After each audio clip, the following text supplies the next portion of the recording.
ఒక చక్కటి అంశం ఈరోజు నేర్చుకుందాం. కృతజ్ఞతాస్తుతులు ఎలా చెల్లించాలి అన్నది నేటి కొరకు ఏర్పాటు చేయబడిన అంశము. కృతజ్ఞతాస్తుతులు ఎలా చెల్లించాలి. ప్రియమైన దేవుని పిల్లలారా, ఈరోజు భూమి మీద ఉన్న మనుషులు జీవంతో ఉన్నారు అంటే, బ్రతికి ఉన్నారు అంటే అది కేవలం దేవుని కృప, దేవుడి కాపుదల. ఈ విషయం కరోనాకి ముందు ఎవరికి అర్థం కాలేదు, కానీ కరోనా తర్వాత దేవుడి కృప మనిషి పైన ఉంటేనే కానీ మనిషి సజీవుడిగా భూమి మీద ఉండడన్న సంగతి చాలా కొట్టొచ్చినట్టుగా అందరికీ అర్థమైంది. ప్రియమైన దేవుని పిల్లలారా, దేవుడు మనుషులను కలిగించి పుట్టించి వారి కొరకు అహర్నిశలు కష్టపడుతూ ఆకాశం పై నుండి నరులను పరిశీలిస్తూ ప్రతి క్షణం దేవుడు ఈ మానవుడి యొక్క మాటలను, ఈ మానవుడి యొక్క ప్రవర్తనను పరిశీలిస్తున్నాడన్న సంగతి మీరు చాలాసార్లు విన్నారు. భూమి మీద ఉన్న మనుషులంటే దేవుడికి చాలా ఇష్టం అండి. మనుషులంటే దేవుడికి చాలా ఇష్టం. మనిషికి తిరిగి అంతే ఇష్టాన్ని దేవుడి పైన పెంచుకున్నాడా? దేవుడు మనిషిని ప్రేమించినంత గొప్పగా మనిషి తిరిగి దేవుడిని ప్రేమిస్తున్నాడా అన్నది ప్రశ్న. మనిషి తను పొందుకునే మేలులు, దేవుడి నుండి మనిషి తాను పొందుకునే మేలులు ఏవైతే ఉన్నాయో వాటిని లెక్క చూసినప్పుడు అండి ఆశ్చర్యం వేస్తుంది. ఈరోజు కొన్ని మీకు చూపిస్తాను. పరలోకపు తండ్రి భూమి మీద ఉన్న మనుషులకు చేస్తున్న మేలులు, లేదా భూమి మీద మనుషుల ఎడల ఆయన చూపుతున్న ప్రేమకు చిహ్నాలుగా ఆయన జరిగిస్తున్న కార్యాలు, అవి చూసినప్పుడు దేవుడు నాకు ఇన్ని చేస్తే నేను దేవుడికి ఏం చేస్తున్నానన్న ప్రశ్న ఖచ్చితంగా అందరిలోనూ తలెత్తుతుందండి. దేవుని పిల్లలారా, ఈరోజు భూమి మీద ఉన్న మనుషులకు తన పిల్లలుగా ప్రేమించి వారు పట్టించుకోకపోయినా తను మాత్రం తన పని తాను చేసుకుంటూనే వెళ్ళిపోతున్నాడండి. దేవుడు చేస్తున్న సహాయాలు పొందుకుంటున్న మనిషి ప్రతిసారి దేవుడిని తన మనసారా స్తుతిస్తున్నాడా? తన మనసారా దేవుడిని కృతజ్ఞతాస్తుతులు మనసారా హృదయపూర్వకంగా చెబుతున్నాడా అంటే లేదండి. మీరు అప్పుడప్పుడు చూడండి, మనం ఎవరికైనా థ్యాంక్స్ చెప్తున్నప్పుడు, లేదంటే వాళ్ళు ఎవరైనా మనకి సహాయం చేసినప్పుడు తిరిగి వాళ్ళకి మనం మన థ్యాంక్స్ అనేది చెప్పేస్తాం. ఎందుకంటే వాళ్ళు మాకు చాలా మేలు చేశారండి. అది చెబుతున్నప్పుడు మీరు చూడండి, హృదయపూర్వకంగా చెబుతున్న వాళ్ళ ఫేస్ తెలిసిపోద్ది. ఏదో ఫార్మాలిటీ ప్రకారం చెప్పాలి కనుక చెబుతున్న ఫేస్ కూడా తెలిసిపోద్దా తెలీదా మీరు చెప్పండి. కొంతమంది ఫీల్ అవుతూ చెప్తారు, చాలా గొప్ప సాయం చేశారండి, అసలు మీరెంత చేస్తారని నేను ఊహించలేదండి, నా కష్టాలలో నాకు ఇంత సహాయం చేసినందుకు నేను నా జీవితకాలం అండి, నా ప్రాణం పోయేంత వరకు మిమ్మల్ని జ్ఞాపకం పెట్టుకుంటానండి అంటాడు. ఆ ఎక్స్ప్రెషన్స్, ఆ ఫేస్లోంచి, ఆ వాయిస్లోంచి వస్తున్నప్పుడు అవతల వాడు క్యాచ్ చేస్తాడు దాన్ని. అయ్యో లేదండి, అంత అలాగే ఎందుకు చెప్తున్నారండి, పర్వాలేదండి, నా వల్ల అయిందే కదనంటే చేశాను అంటాడు. ఇది హార్ట్ఫుల్గా, హృదయపూర్వకంగా చెబుతున్నది, తెలిసిపోద్ది.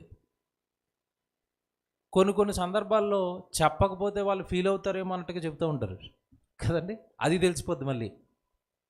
అన్న పర్లేదన్న, చాలా సాయం చేశారన్న, మీ మేలు మర్చిపోలేనన్న. వాయిస్ ఎలాగుంది? ఇది వాయిస్ ఎలాగుందండి? తెలిసిపోతుంది కదా. ఫార్మాలిటీ, ఇది ఫార్మాలిటీకి హృదయపూర్వకంగా వచ్చేది తెలిసిపోద్ది. ఇది మీకు ఎందుకు జ్ఞాపకం చేస్తున్నాను అంటే, మనిషే కనిపెట్టేస్తున్నాడు, హృదయంలోంచి రావట్లేదండి, పెదవుల పై నుంచి వస్తుందని. ఇప్పుడు దేవుడు కనిపెట్టాడా? మనం హృదయపూర్వకంగా చెబుతున్నామో లేదో దేవుడు కనిపెడతాడా కనిపెట్టలేడా మీరు చెప్పండి. ఈజీ అండి దేవుడికి. అన్నం తినేటప్పుడు ప్రార్థన చేసుకోవాలి చెప్పారు. కొంతమంది ప్రార్థన ఎలా ఉంటుంది,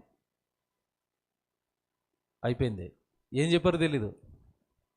ఏమంటే పరలోకమందున్న మా తండ్రి అనడానికే టైం పడుతుందిగా. మరి అలా మూసారు తెరిచారు, మనం ప్రార్థన చేసేప్పుడు లోపల ముద్ద ఉంటుంది. అంటే ఏదో చేయమన్నారు కాబట్టి ఏం చేయాలి, కళ్ళు మూసుకోవాలి. వాళ్ళు ప్రార్థన చేశారని ఫీల్ అయితే చాలు, నేను లోపల వేసేయచ్చు. తప్పండి. ఈరోజు మీరు చాలా జాగ్రత్తగా వాక్యం వినాలి. హృదయపూర్వకంగా నేను చేస్తున్న కార్యాలన్నిటికీ నరులు ఖచ్చితంగా నాకు కృతజ్ఞతాస్తుతులు చెప్పాలి. కండిషన్ దేవుడిది. అది మన బాధ్యత కూడా. ఎందుకు తెలియని వాళ్ళు ఎవరో కాస్త సాయం చేస్తే, ఏమండి మళ్ళీ మాకు తెలియకపోయినా బాగా ఎండగా ఉన్నప్పుడు అండి, బాగా ఎండలో మాడిపోతున్నారు. ఆ మాడిపోయే టైంలో ఎవరు కాస్త చెంబుడు నీళ్ళు ఇచ్చారు, ఏమంటారు చెప్పండి? ఆ వేడికి తాళలేకున్న పరిస్థితుల్లో ఒక చెంబుడు నీళ్ళు ఇచ్చినందుకు అసలు అప్పుడు వచ్చే వాయిస్ ఎలా ఉంటుంది చెప్పండి? చాలా మంచి వాయిస్ వస్తుందండి, హృదయపూర్వకంగా. ఏమండి కాసేపు ఆగి మీరు ఆ నీళ్ళు కనుక నాకు ఇవ్వకపోతే సమస్యలు పడిపోయేవాడినండి. అసలు మీరెవరో తెలియకపోయినా దేవుడే మిమ్మల్ని పంపించాడండి, చాలా థ్యాంక్స్ అండి. ఎలా ఉంది వాయిస్? అసలు అవతలోడు చాలా హ్యాపీ అవుతాడండి. అమ్మో నేను చేసిన దానికి ఇంత మంచి మాట వచ్చింది, అవతల వాడు హ్యాపీ కదండి. అలా కాకుండా ఎవరు ఇస్తారా అని చూస్తున్నానండి, ఏదో మీరు పట్టుకొచ్చారండి నీళ్ళు, థ్యాంక్స్ అండి వెళ్ళొస్తాను అన్నారు అనుకోండి, ఆడు మళ్ళీ నీళ్ళు ఇస్తాడా? చెప్తున్నారు కానీ ఎలా చెప్తున్నారు? ఒకటి హార్ట్ఫుల్గా, ఒకటేమో ఫార్మాలిటీ. దేవుడు దీనిని కనిపెడతాడా లేదా మన జీవితాలలో? ఫార్మాలిటీకి చేస్తున్నారా? ఫార్మాలిటీకి గుడికి వెళ్తున్నావా? ఫార్మాలిటీకి వాక్యం చదువుతున్నావా? ఏదో ఫార్మాలిటీ ప్రకారం ప్రార్థన చేస్తున్నావా? అందరు చేస్తున్నారు కనుక చేయమంటున్నారు కనుక చేయాలా? అందరూ చదవమంటున్నారు కనుక బైబిల్ చదవాలా? కాదండి, ఇష్టపడి వాక్యం చదవాలండి. ఏం చెప్తాడోనండి దేవుని పిల్లలరా, దేవుడు చాలా సున్నితమైన మనసు కలిగిన వాడండి. ప్రతి దానిని చూసుకుంటాడు. మన మాట చూస్తాడు, మన చూపు చూస్తాడు, మన ప్రవర్తన చూస్తాడు, మన కూర్చోవటం, మనం లేవటం, మనం వెళ్ళటం, ప్రతి క్షణాన్ని గమనిస్తున్న దేవుడు వస్తున్న మాట హృదయపూర్వకంగానే వస్తుందా లేదా అని చూసుకుంటాడు. ఆయన కోరుకుంటున్నది అదేనండి మనిషి నుండి. మీరు హృదయపూర్వకంగా నన్ను ప్రేమించండి చాలు, ఇంకేమొద్దు మీ నుండి నాకు అన్నాడు. ఇకపోతే చెప్పాల్సిన విధానం ఇది. కృతజ్ఞత ఇలా చెప్పాలి దేవుడికి. మరి ఏ విషయాల్లో కృతజ్ఞత చెప్పాలి దేవుడికి, ఇది తెలియాలి. ఇది కూడా ఇంపార్టెంట్ అండి. మనము ఏ విషయాల్లో దేవుడికి కృతజ్ఞతాస్తుతులు చెప్పాలి? మనం ఎప్పుడు చెప్తాం? క్యాజువల్గా క్రైస్తవులుగా మనం ఎప్పుడు చెప్తాం చెప్పండి? ఒకసారి మీరు రివైండ్ వేసుకోండి. మీ పెళ్ళికి ఖచ్చితంగా ప్రార్థన ఎట్టుంటారు, అవునా? పెళ్ళికి 2 రోజుల ముందో 3 రోజుల ముందో ఇంట్లో ఏం పెడతారు? గృహకూడిక. దేనికి? మా ఇంట్లో శుభకార్యం జరగబోతుంది. ఇకపోతే బయట మనం సత్యం విన్నాం కనుకండి, కాస్త మనకి జ్ఞానం వెలిగింది. కానీ బయట కృతజ్ఞతా కూడికలు అనేవి ఎప్పుడు జరుగుతాయి అంటే, కాస్త మేలు ఏదైనా వాళ్ళ జీవితంలో జరగగానే కృతజ్ఞత కూడిక. పెళ్ళికి, ఉద్యోగం వస్తే, లేదంటే ఏమంటారు అంటే ప్రమోషన్ వస్తే, వ్యాపారం లాభం వస్తే, ఒక కారు కొనుక్కుంటే, ఒక బైక్ కొనుక్కుంటే, లేదా ఒక ఇల్లు కొనుక్కుంటే, వీటికి కృతజ్ఞత కూడికలు పెట్టడం, వీటికి మాత్రమే ఈరోజున్న మనుషులు కృతజ్ఞతలు చెప్పటం మనం చూస్తాం. వాటికి కూడా చెప్పాలి, వద్దంటం లేదు. నా ఉద్దేశం వాటికి చెప్పొద్దు అని కాదు, వాటికి మాత్రమే చెబుతున్నారు అన్నది నా ఉద్దేశం. అదేంటండి మరి? ఆడికి కాకుండా ఇంకేట్లకి చెప్పాలి? బైబిల్లో మాట చూపిస్తానండి. తెస్సలోనికీయులకు రాసిన మొదటి పత్రిక. బైబిల్ చాలా జాగ్రత్తగా చదవాలి, చాలా జాగ్రత్తగా వాక్యాలు చూసుకోవాలి. తెస్సలోనికీయులకు రాసిన మొదటి పత్రిక 5వ అధ్యాయము 17వ వచనం 18వ వచనం చూడండి.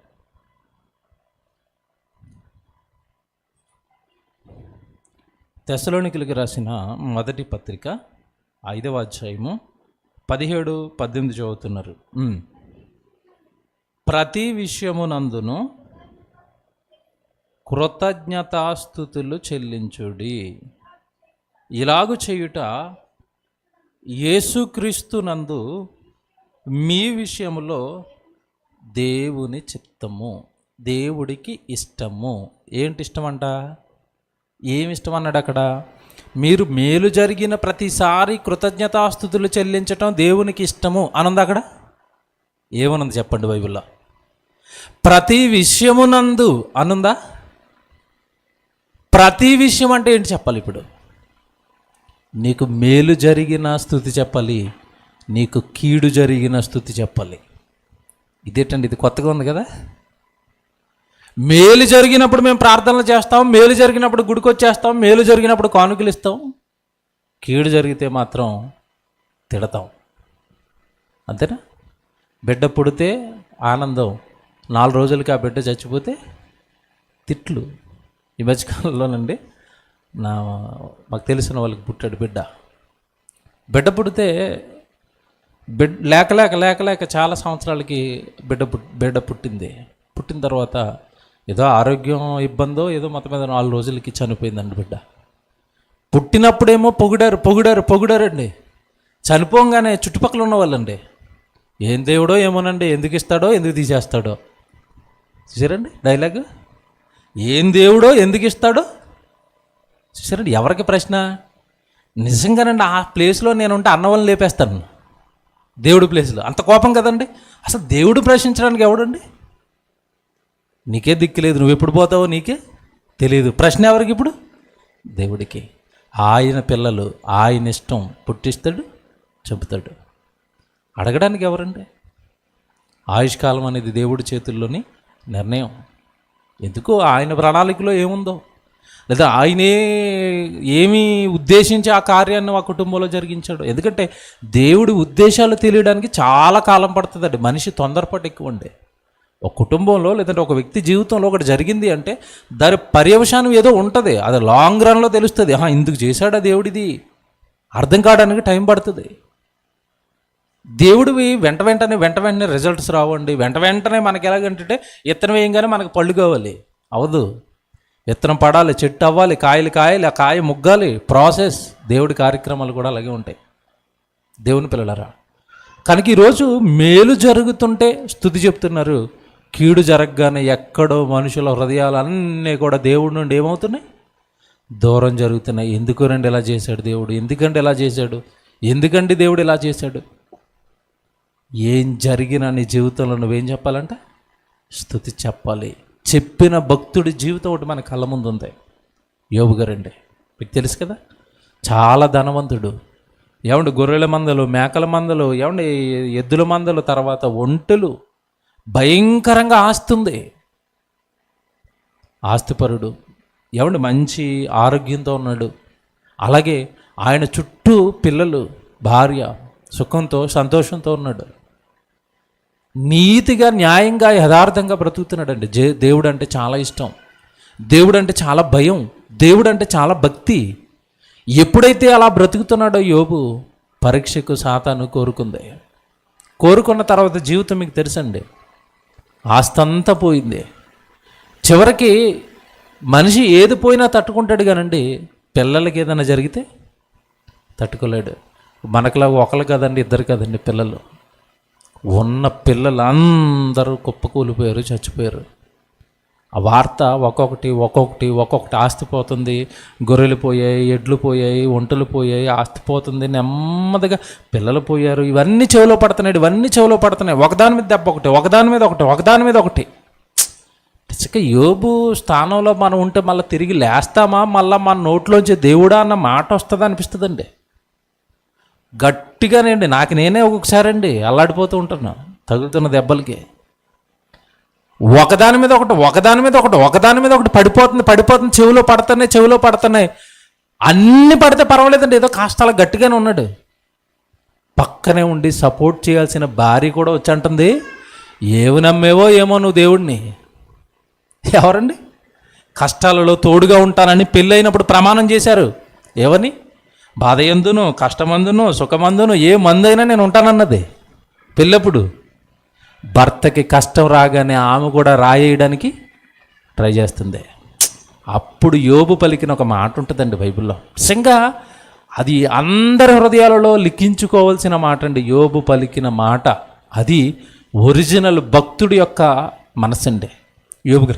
యోబు గ్రంథం మీరు చూడండి, 1వ అధ్యాయము 21వ వచనం అండి. యోబు గ్రంథం 1వ అధ్యాయము 21వ వచనం చదువుతున్నారు. నేను నా తల్లి గర్భములో నుండి దిగంబరిగా వచ్చి తిని.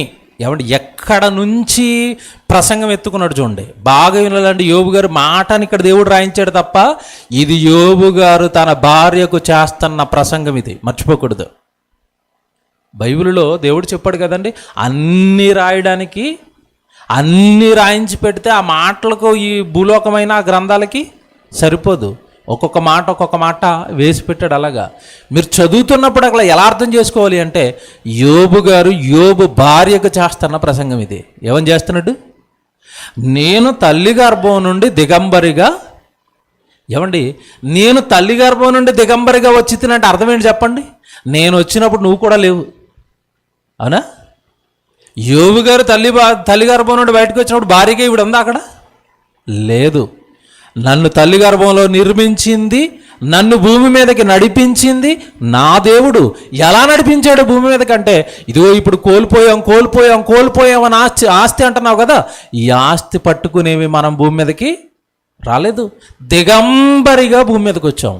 తర్వాత మాట, దిగంబరినై నేను ఎక్కడ నుంచి నా తండ్రి దగ్గర నుంచి ఎలాగైతే దిగంబరిగా వచ్చానో అలాగే నా తండ్రి దగ్గరికి వెళ్ళిపోతాను. ఎందుకంటే పుట్టినప్పుడు ఏమి తీసుకుని రారు, చనిపోయేటప్పుడు ఏమి పట్టుకుని పోడు. ఏముందండి, ఒంటి మీద నూలు పోగు లేకుండా వచ్చాడు భూమి మీదకి మనిషి. మొలదారం కూడా లేదు పుట్టేటప్పటికి. చచ్చిపోయే టైంకి కూడా ఏముండవు, ఒకవేళ ఉన్నా కూడా పక్క వాళ్ళు ఉండనివ్వరు. ఏమండి, ఆ స్త్రీలు చూడండి, అప్పుడు బాగా బంగారం కమ్ములు, ముక్కులు, కడియాలు ఇవన్నీ పెట్టుకుంటారు కదండి. సమాధి చేసేటప్పుడు చూడండి కూతురు లాగేస్తారండి, రాకపోతే పట్టకారులు మెట్టి మరీ లాగేస్తారు. నేను చూశాను. నేను చాలాసార్లు చెప్పానండి, పూర్వకాలంలో కడియాలని పెట్టుకునేవారు, ఇప్పుడు పెట్టుకోవట్లేదండి అవి. ఆ కడియాల ప్లేసుల్లోనే పట్టీలు వచ్చాయి. ఒకప్పుడు కడియం అని ఇంత లావు ఉండదండి, ఇలా రింగ్ కింద చేసి కాలుకి వేసుకునేవారు, లావుగా ఉంటుంది అది వన్స్ ఫిక్స్ చేశారంటే ఇంకా లైఫ్ లాంగ్ అది. నాకు తెలిసిన ఒకటి పెద్ద ఆవిడండి అలాంటి కడియాలే పెట్టుకుంది. వెండి కదండి ఆ రోజుల్లో, ఎంతండి రేటు? 30 రూపాయలు 40 రూపాయలు అండి ఒక కడియం. అది అప్పట్లో వెండి తక్కువ కదండి. నా చిన్నప్పుడు జరిగిన సంఘటన ఇది. వెళ్ళిపోతుంది సమాధికి, కూతుర్లు మొత్తం ఒలిచేశారు అప్పటికే, మెల్లవి ముక్కుల్లోవి. ఇవి రావుగా, ఇక్కడ తీస్తే ప్రజలందరూ ఉంటారు ఏం తిడతారోనని నెమ్మదిగా అక్కడికి వెళ్ళే వరకు వెయిట్ చేశారండి. ఎక్కడికి? గొయ్యి తీసేటప్పుడు కింద పెట్టి మొత్తం తతంగం చేస్తారు అక్కడ చివరి ప్రార్థనలు, అక్కడ వరకు ఉన్నారండి. అక్కడికి యాక్సిల్ బ్లేడ్ అంటారు కదండి, ఇలా కోస్తారు, అది పట్టకారు 2 పట్టుకుని వచ్చారు. ఏం తీయడానికి? కాళ్ళకున్న కడియాలు. మనుషులు దుర్మార్గులండి. 30-40 రూపాయల వెండి కూడా ఒంటి మీద ఉండనివ్వలేదు, లాగేశారు. మీకు చాలాసార్లు చెప్పానండి, అలెగ్జాండర్ ది గ్రేట్ అంటారండి. మొత్తం ఆ రోజున్న ప్రపంచాన్ని అంత గడగడలాడించాడు, సుమారు ప్రపంచాన్ని జయించేశాడు. చివరికి చిన్న రోగం వచ్చి చచ్చిపోయాడు. ప్రపంచం అంతా అతందే, అధికారం అతందే, ఆస్తి అతందే. చచ్చిపోయేటప్పుడు మాత్రం 3 మాటలు చెప్పాడండి. ఏమన్నాడు అంటే, నన్ను తీసుకువెళ్ళే వాళ్ళు ఖచ్చితంగా, నేను చచ్చిపోతాను కదా, నా తదనంతరం మీరు ఇది చెయ్యాలని ఆర్డర్లు పాస్ చేశాడు బ్రతుకుండగానే. ఏం చెప్పాడు అంటే, నేను వెళ్తున్నప్పుడు నా పెట్టెను డాక్టర్లు మాత్రమే మొయ్యాలి అన్నాడు. ఏం చేయాలంట? డాక్టర్లు మాత్రమే మొయ్యాలి అన్నాడు. ఎందుకు డాక్టర్లు మొయ్యాలని అడిగితే ఏమన్నాడు అంటే, నాకు వచ్చిన రోగాన్ని నా చుట్టూ ఉన్న ఈ 100 మంది డాక్టర్లు ఏం చేయలేకపోయారు, తగ్గించలేకపోయారు. నేను చచ్చిపోయాను అంటే డాక్టర్ కూడా మనిషిని బ్రతికించలేడని చుట్టూ ఉన్న సమాజానికి తెలియాలి. డాక్టర్లకి అప్పుడు జీతాలు ఇచ్చి పక్కన పెట్టుకున్నాడు అండి, నాకేం అవ్వకుండా చూసుకోండి అని వాళ్ళతో చెప్పాడు. నా పెట్టెను మీరే మొయ్యాలన్నాడు. ఆ తర్వాత పెట్టులోంచి తీసుకెళ్తున్నప్పుడు అండి అటుపక్క హోలు ఇటుపక్క హోలు చేయమన్నాడు. ఆ హోల్లోంచి 2 చేతులు ఇలా బయటికి పెట్టమన్నాడు అండి. ఎందుకండి ఇలాంటి కోరికలు కోరుకుంటున్నారంటే, ఇదిగో నేను ఒట్టి చేతులతోనే పుట్టాను, వెళ్ళేటప్పుడు కూడా ఒట్టి చేతులతోనే వెళ్ళిపోతున్నాను, ఇది తెలియాలి. ఆ తర్వాత అందరూ వేసినట్టుగా చిల్లర డబ్బులు వేస్తారేమో, కుదరదు. బంగారు వెండి నాణాలు వేసారంటే నేను వెళ్ళేటప్పుడు నా సమాధి ముందన్నాడు. అంటే నేను సంపాదించింది అంతా ఇక్కడే విడిచిపెట్టి వెళ్ళిపోతానని ఒట్టి చేతులతో ఈ డాక్టర్లు కూడా నన్నేమి కాపాడలేకపోయారు. దేవుడు మనిషిని ఆశ్రయిస్తే బాగుపడతాడండి. ఈరోజు మనిషికి ఆ విశ్వాసం ఉండదు, ఆ నమ్మకం ఉండదు, కనుక డాక్టర్ల గాలి తీసేశాడు. వీళ్ళు కూడా నన్ను కాపాడలేకపోయారు అన్నాడు. దేవుని పిల్లలారా, యోబు గారు ఇంతటి మహాజ్ఞానండి. ఇదిగో నేను భూమి మీదకి దిగంబరిగా వచ్చి తిని దిగంబరిగానే వెళ్ళిపోతాను. అయితే ఇక్కడ ఒక మాట ఉంటుంది చూడండి, తర్వాత మాట చూడండి ఏమన్నాడు. యెహోవా ఇచ్చెను, యెహోవా తీసుకొనెను, యెహోవా నామమునకే స్తుతి. అబ్బా, ఎప్పుడు కొడుతున్నాడు చెప్పండి స్తుతులు? ఉన్నప్పుడో పోయినప్పుడా? ఉద్యోగం వచ్చినప్పుడు స్తుతి కూటం పెట్టిన నువ్వు ఉద్యోగం పోయినప్పుడు పెడతావా? బాగా వినండి. కారు కొనుక్కున్నాను లేదంటే బైక్ కొనుక్కున్నాను స్తుతి కూటం చెప్పు. ఆ బైక్ యాక్సిడెంట్ అయింది, పెడతారా? ఏమి భక్తుడండి. ఉన్నా పోయినా ఇచ్చేది దేవుడే, తీసేసేది దేవుడే. ఎందుకు మనం అనవసరంగా ఆయన మీద నింద వేయాలి? ఎందుకు ఇచ్చాడో ఆయనకి తెలుసు, ఎందుకు తీసేస్తున్నాడో ఆయనకే తెలుసు. ఇచ్చిన స్తుతులే, తీసేసిన స్తుతులే. దేవుడు అర్థమైన ఒరిజినల్ భక్తి జీవితాలండి ఇవి. వాళ్ళకి ఎలాంటి తారతమ్యాలు ఉండవు. బాగుంటే ఒకలా ప్రార్థన, బాగోక లేకపోతే ఒక ప్రార్థన, ఏముండవండి. ఎప్పుడు ఒకేలా ప్రార్థించేవాడే భక్తుడండి. ఏ స్థితిలోనైనా దేవుడి కొరకు నిలబడేవాడే భక్తుడు. స్తుతి ఎప్పుడు చెల్లించాలి అంటే, దేవుడు నీ ఎడల జరిగిస్తున్న ప్రతి కార్యానికి, ప్రతి విషయంలో మీరు కృతజ్ఞతాస్తుతులు చెల్లించాలి అన్నాడు. అది నీకు మేలు జరిగినా చెల్లించాలి, అది నీకు కీడు జరిగినా చెల్లించాలి. ఇది మనకి వాక్య ప్రకారం మనకు అర్థమైందండి. యోబు గారు మనకు నేర్పిన సారం. ఎందుకంటే బాగా వినండి, తీసేసినప్పుడు కూడా ఎందుకు స్తుతి చెల్లించమంటున్నాడు అంటే, ఆ తీసేయబడడం అనేది ఎందులో ఒక భాగం చెప్పండి? దేవుని ప్రణాళికలలో ఒక భాగం అది. ఎందుకు? సాతానుకు దేవుడే అప్పగించాడు గనుక సాతాను వచ్చి అతన్ని ముట్టుకుంది, తీసేస్తుంది. అంటే అప్పటి వరకు దేవుని కాపుదలలో యోబు గారు ఉన్నాడు. దేవుడు అవకాశం ఇచ్చినందుకే నాకు ఇవన్నీ దూరం అవుతున్నాయి. గ్రహించగలుగుతున్నాడండి, దేవుడి ఆలోచనలు గ్రహించగలుగుతున్నాడు. ఇచ్చినా దేవుడే ఇస్తాడు, తీసినా ఏదో ఒక కారణంతో ఆయనే తీసేస్తాడు. బాగా ఆలోచించండి మీరు. ఏమంటే తీసేసాడు అంటే దాని వెనకాల ఏదో కారణం ఉంటుందండి. మనల్ని మేలు చేయడానికే, మనల్ని కాపాడడానికే, మనల్ని ఏదో ప్రమాదం నుండి బయటకు వేయడానికే. దేవుడు ఏది చేసినా దాని వెనకాల మేలు ఉంటుందని మాత్రం ఎప్పుడు మనం ఆలోచించాలండి. బెస్ట్ ఎగ్జాంపుల్ ఇంకో జీవితం చెప్తాను మీకు, ఈజీగా అర్థమైపోద్ది. యోసేపు జీవితాన్ని మీరు చూడండి. యోసేపు ఏ తప్పు చేయలేదండి, ఏ తప్పు చేయలేదు. అన్నలు అమ్మేశారు. అమ్మేసిన తర్వాత బానిసత్వంలోకి ఒక వ్యక్తి వెళ్ళిపోవడం అంటే, ఆ బానిసత్వంలోనికి వెళ్ళిపోయిన వ్యక్తిని ఎంత బాధ పెడతారో మీరు ఆలోచించండి. చుట్టూ అన్నలు లేరు, చుట్టూ నాన్న లేడు. ఏమంటే బానిసత్వంలో తిండి ఉంటుంది, తిండి ఉండదు. కానీ కట్టు బానిసల వాళ్ళు ఏమండి భయంకరంగా హింసలు పెట్టి, శ్రమలు పెట్టి పనులు చేస్తారు. యోసేపు జీవితం అనేది అంతటి కష్టాలలో మగ్గిపోతుంది. ఆ కష్టాలలో మగ్గింది మీరు బాగా ఆలోచించండి. అక్కడ నాన్న దగ్గర ఉన్నాడు, గారాభంగా పెరుగుతున్నాడు, మంచి మంచి చొక్కాలు వేసుకుని తిరుగుతున్నాడు. అప్పుడు ఎలాగున్నాడో యోసేపు కష్టాలలో మగ్గిపోతున్న పోతిఫర్ భార్య దగ్గరికి వచ్చిన కష్టాలలో కూడా దేవుడే అంటున్నాడు యోసేపు. నాన్న దగ్గర అందంగా ఏమంటే చక్కగా అన్ని వసతులు ఉన్నప్పుడు దేవుడే అన్నాడు. బానిసత్వంలో మగ్గిపోతున్నా, బానిసత్వంలో ఎవడు భయంకరమైన శ్రమలు ఎదుర్కొంటున్నా, బానిస బ్రతుకుతున్నా అందరూ ఉండి బానిస అయ్యాడండి. ఎవరు లేక కాదు యోసేపు బానిస అవుతా. అందరూ ఉన్నారు, అన్నలు ఉన్నారు, నాన్న ఉన్నాడు, పెద్ద కుటుంబం ఉంది. ఎవడు పెద్ద ఆస్తిపరుల కుటుంబం అది. యాకోబు ఆస్తిపరుడు కదండి, బాగా ఆస్తుంది. అంత ఆస్తిపరుడి కొడుకు కట్టు బానిసై కష్టాలు అనుభవిస్తూ కూడా ఆ టైంలో కూడా ఏం దేవుళ్ళే, నన్ను ఏం పట్టించుకున్నాళ్ళే, నేను పోతిఫర్ భార్యతో వెళ్ళిపోతే నేను సెట్ అయిపోతాను, ఈ అధికారం అంతా నాకు వచ్చేస్తుంది, ఇలా క్రూరమైన ఆలోచనలు మాత్రం ఆలోచించట్లేదండి. ఏమండి, వాళ్ళ జీవితాలండి, ప్రతి జీవితం మనకు ఒక పాఠం నేర్పుతుందండి. కష్టమైన కన్నీళ్ళైనా దేవుడి కొరకు నిలబడితే ఖచ్చితంగా దేవుడు మనల్ని హెచ్చించే సమయం, దేవుడు మనల్ని ఆ కష్టాలలో నుండి పైకి తీసుకొచ్చే సమయం అంటూ ఒకటి ఉంటుంది. దాని కొరకు ఎదురు చూడాలి మనిషి. అలా ప్రతి దానిలోనూ, ప్రతి స్థితిలోనూ కృతజ్ఞత చెప్పాలి మీరు అని చెప్పాడు. అదే తెస్సలోనికీయులకు రాసిన పత్రిక 5వ అధ్యాయం 17వ వచనం, మీరు ప్రతి విషయమునందు కృతజ్ఞతాస్తుతులు చెల్లించాలి. ఏ స్థితి అయినా సరే మీరు కృతజ్ఞతలు చెప్పాలి. ఇది బైబిల్ అండి. ఇకపోతే ఇంకోటి చెప్తాను, జాగ్రత్తగా వినాలి. ఇది మీరు,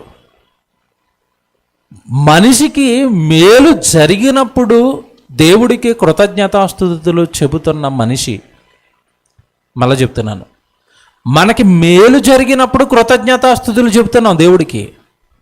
నేను అడిగేది ఏంటంటే, అసలు మనము అనే ఒక వ్యక్తి భూమి మీద ఉన్నాడు అంటే అందుకే కృతజ్ఞతాస్తుతులు చెల్లించాలన్నది దేవుడు సూత్రం.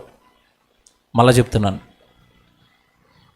ఒక సంవత్సరం, 2 సంవత్సరాలు, 3 సంవత్సరాలు, 4 సంవత్సరాలు, 5, 6, 20, 25 సంవత్సరాలు, 30 సంవత్సరాలు, ఇలా మన సంవత్సరాలు అనేవి గడుస్తున్నాయి కదా.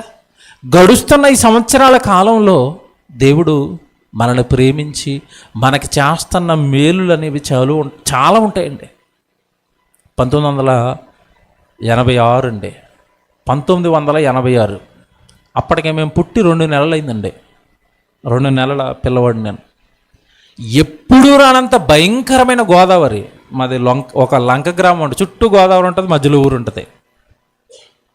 ఆ భయంకరమైన లంక గ్రామంలో 86 గోదావరిలు మొత్తం వచ్చి కొట్టుకెళ్ళిపోతుంటే నేను మా తమ్ముడు ఇద్దరు వండి నెలపిల్లలం. అప్పుడు మమ్మల్ని పడవల్లో ఎక్కించుకునంటే ఆ పడవల్లో ఊరు దాటించారు. లేదంటే ఆ టైంకి ఆ పడవ దొరకకపోయినా, ఆ వరద ఉధృతి కాస్త ఎక్కువైపోయినా 86 గోదావరిలో అప్పటికే పుట్టిన పిల్లలమైన మేమిద్దరం కూడా కనపడవండి. 86 గోదావరి తప్పించబడ్డాం. నా జీవితం చెప్తున్నాడు, మీకు అర్థమవుతాయని, మీకు కాస్త మీ జీవితంలో జరిగినవన్నీ మీకు జ్ఞాపకం వస్తాయని ఇవన్నీ చెప్తున్నాను. 96 వచ్చిందండి. కోనసీమ అనేసరికి 10 సంవత్సరాలకు ఒకసారి దెబ్బ పడుతూ ఉంటుంది. అది ఎందుకు పడుతుందో తెలియదండి. 1996 భయంకరమైన తుఫాన్ అండి. మొత్తం లేచిపోయినాయి, గుడిసెలు అన్నీ లేచిపోయినాయి, గేదెలు చచ్చిపోయినాయి, ఆవులు చచ్చిపోయినాయి. అప్పటికి ఒక చిన్న పాకలో ఉన్నాం మేము. ఆ చిన్న పాకలో ఉన్న మమ్మల్ని అండి మా తండ్రి గారు, మా నాన్నగారు ధైర్యం చేసండి ఆ ఊరు గాలిలో ఒక చేత్తో మా అమ్మను, ఒక చేత్తో నన్ను పట్టుకుని ఇంక ప్రాణాలకు తెగించండి అతను అలా ఈడ్చుకుంటూ ఒక చిన్న ఊరు మొత్తానికి ఒకటే బిల్డింగ్ అండి అప్పట్లో, చిన్న దేవాలయం, రామాలయం, అందులో తీసుకెళ్ళారు. ఆ రోజు కాపాడబడ్డామండి. మొత్తం ఏమండి ఊరంతా పాకలు లేచిపోయాయి. చాలామంది చనిపోయారండి. పిల్లలు చనిపోయారు, గేదెలు చనిపోయి, ఆవులు చనిపోయి, చాలా ప్రాణ నష్టం అనేది జరిగింది. చిన్నప్పుడు ఎందుకు జ్ఞాపకం చేస్తున్నానంటే, మన జీవితంలో ఇలాగ వెనక్కి తిరిగి చూసేసరికండి ఎన్నో మేలులండి, ఎన్నో ప్రాణాపాయాలు, ఎన్నో భయంకరమైన శ్రమలు, ఎన్నో భయంకరమైన తిండి లేని రాత్రులు గడిపిన దినాలు. ఇప్పుడున్న పిల్లలకి తక్కువగానండి, మేము అవన్నీ చూసి వచ్చాం. తిండి లేని రోజులు కూడా నా జీవితంలో నేను చూశాను. దేవుని పిల్లలరా, దేవుడు ఇవన్నీ జ్ఞాపకం చేసుకోమని బైబిల్లో రాయించిన కొన్ని మాటలు మీకు చూపిస్తానండి. మన జీవితం ఎప్పుడు కూడానండి ఏదో ఇప్పుడున్న స్థితిని చూసి పొంగిపోవటమో, ఇప్పుడున్న స్థితిని చూసి ఎవడ ఆర్భాటంగా ఉండటమో చాలా తప్పండి. దేవుడికి అస్సలు నచ్చదండి ఇది. ఎప్పుడు మన వెనుక జీవితం, మనం పడిన కష్టాలలో నుండి దేవుడు చూపిన కృప, అక్కడి నుంచి దేవుడు మనల్ని తీసుకొచ్చిన విధానం ఎప్పుడు గుర్తించుకొని ప్రతి క్షణం, దేవా ఈ ఉన్న స్థితి నువ్వు ఇచ్చిన భాగ్యం, ఇప్పుడు నేనున్న స్థితి నువ్వు పెట్టిన భిక్ష అని ఎప్పటికప్పుడు మనసు దేవుడిని హృదయపూర్వకంగా స్తుతిస్తూనే ఉండాలి. దేవుడు ఎలా ప్రతి విషయంలో స్తుతించాలి అని దేవుడు చెప్పాడండి. దావీదు ఒక మాట రాశాడు, మీ అందరికి తెలిసిన మాట అది. కీర్తన గ్రంథం 139 ఎప్పుడు మీరు చదువుకుంటారండి. అక్కడ నేను పిండమునై ఉండగా నీ కన్నులు నన్ను చూశాను అంటాడు కదా. అన్న తర్వాత కిందకి వెళ్ళేసరికి ఒక మాట చెప్తాడండి, అందును బట్టి నేను నీకు కృతజ్ఞతాస్తుతులు చెల్లించుచున్నాను అంటాడు. ఒకసారి ఆ మాట చూడండి. 139:14 వచనం అండి. కీర్తన గ్రంథం 139వ కీర్తన చూడండి, 139. మీరు 13 మీరు చదువుకుంటారు చాలాసార్లు. 13వ వచనంలో నా అంతరింద్రియములు నీవే కలగజేసితివి, నా తల్లి గర్భమందు నిర్మించిన వాడవు నీవే, నీవు నన్ను కలగజేసిన విధము చూడగా భయమును ఆశ్చర్యమును నాకు పుట్టుచున్నవి, అందును బట్టి, ఇది అండర్లైన్ చేసుకోండి, దేనిని బట్టి? అందును బట్టి నేను నీకు కృతజ్ఞతాస్తుతులు. ఏం మాట అండి ఇది? నాకు అంతరింద్రియాలు కలగజేసావు తండ్రి, నా గుండెను చేసిన వాడవి నువ్వే. ఏ కంపెనీ గుండెను చేయలేదు? ఎల్జీ కంపెనీ చేస్తుందా? ఫిలిప్స్ కంపెనీ, శాంసంగ్ కంపెనీ ఒక గుండె చేయమనండి. ఇలా టీవీలు చేయటం, బాక్సులు చేయడం తప్ప మానవ అవయవాలు చేయటం భూమి మీద ఉన్న ఏ పెద్ద కంపెనీకి కూడా సాధ్యం కదండి. యాపిల్ కంపెనీ పెద్ద పెద్ద ల్యాప్టాప్లు, లక్షల రూపాయల ల్యాప్టాప్లు, ఫోన్లు, వేల రూపాయల ఫోన్లు తయారు చేస్తున్నారు. రక్తం తయారు చేయమనండి యాపిల్ కంపెనీని, అవదు. ఇవన్నీ అర్థమైపోతున్నాయండి, ఇవన్నీ అర్థమైపోతున్నాయి. ఎవరికి? దావీదుకి. నీవు నన్ను కలగజేసిన విధము చూడగా నాకేం కలుగుతుంది అన్నాడు. ఒక పక్క ఆశ్చర్యం, రెండో పక్క ఇప్పుడు భయం. ఎందుకు వేస్తాను చెప్పండి? దావీదు తల్లి గర్భంలో ఉన్నప్పుడు ఆ జీవితాన్ని ఊహించుకుంటున్నాడు. మీరు జాగ్రత్తగా వినాలి ఇది. దావీదు తల్లి గర్భంలో నేను ఎలాగున్నానా అని అవన్నీ ఊహించుకున్నప్పుడు నాకు భయం వేస్తుంది అన్నాడు. ఎందుకు భయం అండి? ఎందుకు భయమో తెలుసా? అక్కడున్న కాలం ఎంతకాలం? తల్లి గర్భంలో 9 నెలలు. 9 నెలలు ఎక్కడుంటాడు తెలుసండి? ఒక చీకటి గుహ. అవునా? తల్లి గర్భంలో లైటింగ్ ఉందా? ఎల్ఈడి లైట్లు, ట్యూబ్ లైట్లు ఏమైనా ఉన్నాయా? ఎటు తిరిగిన బుడ్డోడికి ఏం కనపడుతుంది చెప్పండి? చీకటి. మనల్ని చీకట్లో ఓ నెల వేస్తే మీరు బాగా ఆలోచించండి. డోర్లన్నీ మూసేసి లైట్లన్నీ కట్టేసి ఇందులో పోనీ ఇంత పెద్ద హాల్లో ఓ నెల వేసేసారు అనుకోండి, పరిస్థితి ఏంటి చెప్పండి? మనం ఉండగలుగుతామా? అల్లాడిపోవండి. మనం ఇప్పుడు అల్లాడిపోతాం. ఎందుకో తెలుసా? మనకి బయట ఉన్న మమ్మీ తెలుసు, డాడీ తెలుసు, అక్క తెలుసు, తమ్ముడు తెలుసు. కానీ తల్లి గర్భంలో ఉన్నప్పుడు ఎవరు తెలుసు? అప్పుడు ఒక ఆయన తెలుసండి పిండానికి. ఎవరు తెలుసా? దేవుడు అనే ఆయన ఒక ఆయన ఉన్నాడు. వస్తాడు, నాకు కన్ను బిగిస్తాడు, కాలు బిగిస్తాడు, ముక్కు బిగిస్తాడు, నోరు బిగిస్తాడు, వెళ్ళిపోతూ ఉంటాడు. కళ్ళు పిండంగా ఉన్నప్పుడు ఆ బిడ్డ అంతసేపు ఎవరిని చూస్తాడు తెలుసా? మమ్మీ తెలుసండి బిడ్డకి? తెలీదు. డాడీ తెలుసా? తెలీదు. పిండానికి ఎవరు తెలుసు చెప్పండి? తెలిసింది ఒకళ్ళే, దేవుడు. అదంతా ఊహించుకుంటాడండి దావీదు. అమ్మో, ఆ చీకటి బిలంలో 9 నెలలు అక్కడ నేనున్నాను. పైగా ఉన్నది ఎక్కడ? మళ్ళీ ఉన్నదేమో చీకటి చుట్టూ, ఉన్నది ఎక్కడ అంటే గదిలో కాదు, నీటిలో. నీటిలోనండి, నీటిలో 9 నెలలు చీకట్లో ఉండటం అంటే, అక్కడనే నాకు అవయవాలు తయారవటం అంటే, దేవా నా ఎడలను జరిగించిన ఆశ్చర్య క్రియలకు నేను ఏం చెప్తున్నాను? కృతజ్ఞతాస్తుతి అన్నాడు. ఏమంటే మనిషి జ్ఞాపకం పెట్టుకున్నాడా? అద్దం ముందుకు వెళ్ళగానే, ఏమంటే ప్రతిరోజు వెళ్తారు కదండి, స్నానం అయిపోగానే అద్దం ముందుకు వెళ్ళి జుట్టు దువ్వి ఒకసారి ముక్కు చూసుకొని, కళ్ళు చూసుకొని, ఏమంటే ఈ జుట్టు ఇలా దువ్వుకొని తెల్లబడుతున్నాయా, నల్లగా ఉన్నాయి, ఎంత చెక్ చేసుకుంటారండి రూపాన్ని. స్త్రీలు అయితే ఇంకా అసలు గంటలు అక్కడే. ఎక్కడ? అద్దాల దగ్గర. ఈ రూపాన్ని చూసి మురిసిపోతున్న నువ్వు, ఈ రూపం ఇంత చక్కగా నిలబడడానికి ఒక ఆయన కష్టపడ్డాడు తల్లి గర్భంలో. దేవా ఏ మోకం ఇచ్చావు దేవా, స్తోత్రం అన్నారు ఎప్పుడైనా అద్దంలో చూసుకుని? అక్కడ కొడుతున్నాడండి స్తుతులు దావీదు. ఏమండి, దావీదు కృతజ్ఞత విషయంలో దావీదు నేర్పినన్ని మాటలండి, ఇప్పుడు చూపిస్తాను మీకు. దావీదు నేర్పినన్ని మాటలండి ఇంకెవరు చెప్పలేదండి. అంటే దావీదు నరనరాన్ని దేవుడితో కనెక్ట్ అయిపోయాడండి. ఏది చూసినా ఆయనకి దేవుడే జ్ఞాపకం వస్తున్నాడు. కీర్తనల గ్రంథం అంతా మీరు చూడండి. ఇప్పుడు అబుల్ టెలిస్కోప్ వచ్చేసి విశ్వాన్ని దగ్గర నుంచి చూస్తున్నారు, నక్షత్రాలు ఇవన్నీ. కానీ ఏమీ లేని కాలంలో అంతరిక్షాన్ని చూసి దావీదు అన్న మాట ఏంటో తెలుసండి? అంతరిక్షము నీ చేతి పని నాయన, అందుని బట్టి నీకు కృతజ్ఞతలు అన్నాడు. ఈరోజు అబుల్ టెలిస్కోప్ వచ్చింది. సూర్యుని దగ్గర నుంచి చూస్తున్నారు, చంద్రుని దగ్గర నుంచి చూస్తున్నారు, నక్షత్రాల దగ్గర నుంచి చూస్తున్నారు. ఎవడైనా ఏంటంటే ఆ క్రియేషన్ దేవా అంటారా? అన్నీ ఉన్న ఈరోజు అంటం లేదు. ఏమీ లేని ఆ కాలంలో దావీదు అన్నాడండి, అమ్మో అంతరిక్షం అది నీ చేతి పని నాయన, ఎవడో చేయలేడు దాన్ని, నీకు స్తోత్రం అన్నాడు. అంటే దావీదుకి ఏం చూసినా ప్రతి దాంట్లో ఎవరు జ్ఞాపకం వస్తున్నారు? దేవుడు. ఈ జ్ఞానం ఎందుకునండి ఇప్పటికీ మనిషికి ఇంకా అర్థం కాలేదండి. ఉంటున్న భూమి, తింటున్న తిండి, వస్తున్న నీళ్ళు, ఇవన్నీ కూడా పెద్ద వండర్స్ అండి. తింటున్న ఆహారం ఒక అద్భుతం. అది చేపలు ఏంటండి, మాంసం ఏంటండి, ఒక మటన్ ఏంటండి, ఒక చికెన్ ఏంటి, ఏంటంటే మాంసాలు ఏంటండి, వండర్స్ అండి ఇవన్నీ. దేవుడు మనిషి కోసం చేస్తున్న వండర్స్. ప్రతి దాన్ని బట్టి కృతజ్ఞతాస్తుతులు చెబుతాడా? చెప్పడండి. మీకు ఇప్పుడు చాలా మాటలు చూపిస్తానండి. కృతజ్ఞతలు చెప్పాలి. ఎలా చెప్పాలి, ఎందుకు చెప్పాలి అంటే, నీకు నీ జీవితంలో జరుగుతున్న ప్రతి మేలును బట్టి కృతజ్ఞతాస్తుతులు చెప్పాలి. ఓకే, బాగుంది. ఎలా చెప్పాలి, ఎలా చెప్పాలి ఇది తెలియాలి. ఏమన్నా అందరికీ తెలుసండి, స్తుతి చెప్పాలన్నది అందరికీ తెలుసు. కానీ క్రైస్తవ్యానికి సాతాను కనుమరుగు చేసింది ఏంటంటే, అసలు ఎలా చెప్పాలి స్తుతి చెప్పడం అంటే దేవుడికి? ఏమండి స్తుతి చెప్పడం, ఏమంటే ప్రాక్టికల్ లాంగ్వేజ్ మాట్లాడుకుందామండి. బాగా వినాలి. నేను వాక్యం ఎప్పుడు కూడా కాస్త అర్థం చేయించే ప్రయత్నం చేస్తాను.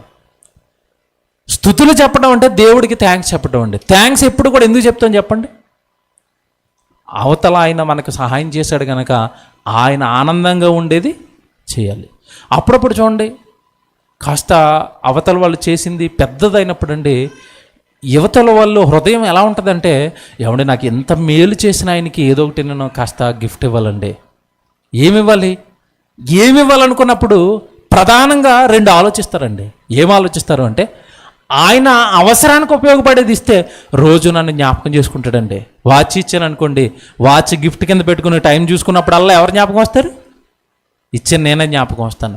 లేదా ఆయనకి బాగా ఏదో ఇష్టమై ఉంటుంది, పలానా ఫోన్ ఇష్టం అండి, పలానా కంపెనీ ఫోన్ ఇష్టం అన్నాడు అనుకోండి, ఆ కంపెనీ ఫోన్ అతనికి ఇస్తే అతను ఆనందంగా ఉంటాడండి. ఎందుకంటే నాకు మేలు చేశాడు కదా, నాకు మేలు చేసిన అతనికి ఇష్టమైంది ఇవ్వాలి అని ఎదురు చూస్తారు కదండి. ఈరోజు దేవుడు మనకి చేస్తున్న మేలులకండి మనం ఏమిచ్చి రుణం తీర్చుకోలేము. కానీ దేవుడు ఒక పద్ధతి చెప్పాడండి. నాకు కృతజ్ఞతాస్తుతులు చెల్లిస్తాను నాయన, ఇదిగో నాయన ఇలా చెల్లిస్తే కాస్త నేను హ్యాపీగా ఉంటాను అన్నాడు. దేవుడికి ఏమి ఇస్తాం చెప్పండి? పళ్ళు ఇస్తావా, ఆహారం ఇస్తావా, వస్తువులు ఇస్తావా? ఆయన ఏం తీసుకుంటాడండి? కానీ ఆయన పని జరుగుతూ ఉంటుంది భూమి మీద. ఆయన పనికి అవసరమైన వాటిల్లో ఇవ్వటమే ఈరోజు దేవుడికి ఇవ్వటం. ఎలా చెప్పాలి కృతజ్ఞతాస్తుతులు అంటే, ఓ మాట రాశాడండి బైబిల్లో. దావీదు గారే చెప్పాడు. ఇవన్నీ ఇప్పటి నుంచి నేను చూపించే వాక్యాలన్నీ కూడా మ్యాక్సిమం దావీదు గారు ఇదంతా నేర్పాడండి. ఎందుకోనండి, దేవుడితో అంత అమితంగా ఆయన కనెక్ట్ అయిపోయాడు. మహాజ్ఞానపు మాటలండి దావీదును అంట దేవుడు పలికించాడండి. దినవృత్తాంతాలు 1వ గ్రంథం. మీరు చాలా జాగ్రత్తగా ఏమండి ఈ వాక్యాలన్నీ రాసుకోవాలి. ఇప్పటి నుంచి 16వ అధ్యాయము 8వ వచనం చూడండి.